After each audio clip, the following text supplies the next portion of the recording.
The Elder Scrolls. Mystical scrolls of legend. They are the artifacts of unknown origin and quantity, being simultaneously archives of historic past and future events.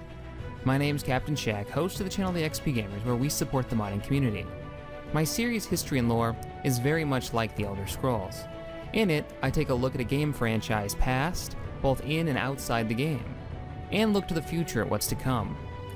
Join me as we dive deeper into the history and lore of the Elder Scrolls series.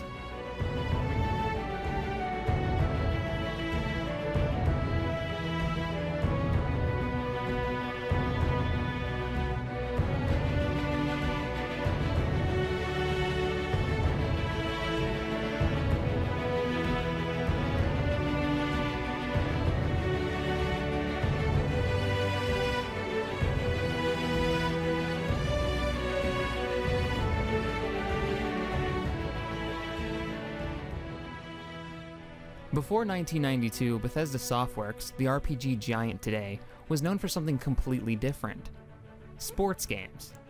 In the 6 years before the release of the very first Elder Scrolls game, Arena, Bethesda had released 10 games, 6 of them sports games. Games like Hockey League Simulator, NCAA Basketball, Road to the Final Four, and Wayne Gretzky's Hockey. The company's remaining titles were mostly pulled from other media, most notably from the Terminator series.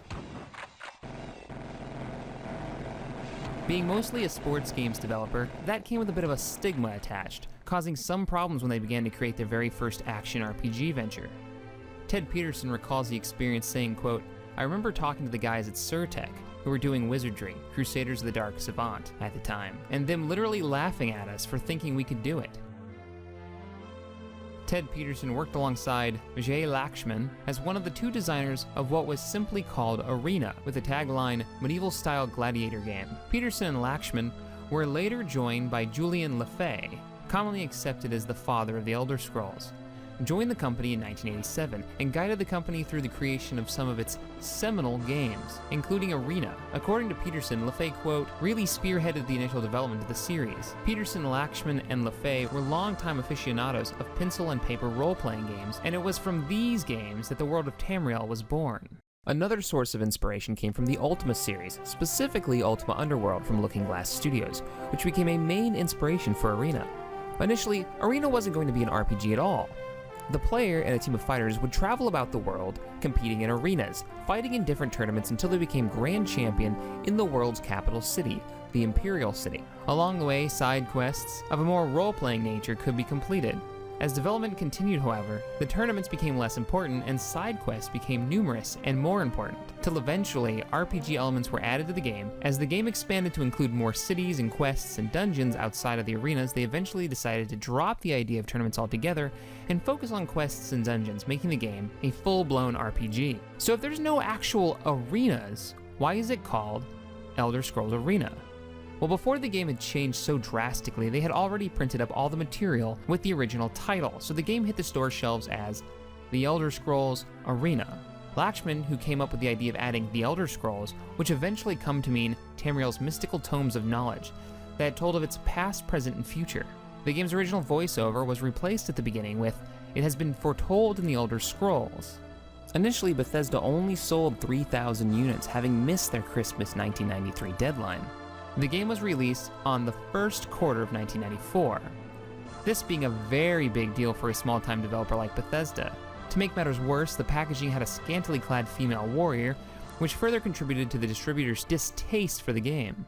Ted Peterson said, "We were sure we had screwed the company, and we'd go out of business."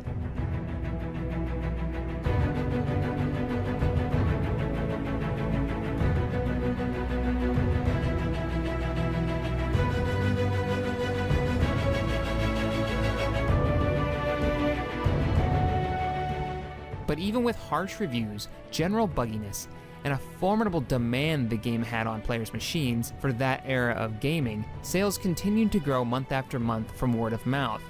In 2004, Bethesda released a downloadable version of Arena for free in celebration of the Elder Scrolls 10th anniversary.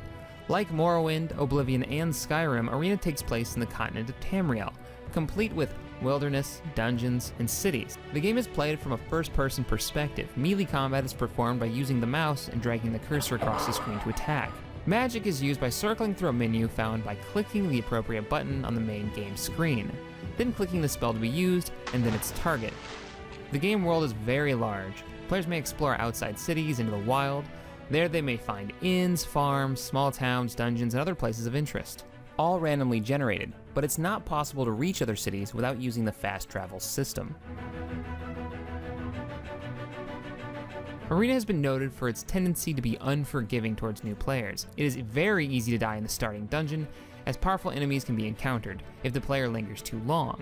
This effect gradually disappears as the player becomes more powerful and more aware of the threats that loom everywhere. Ken Rolston, lead designer of The Elder Scrolls III Morrowind, says he started the game at least 20 times and only got out of the beginning dungeon once.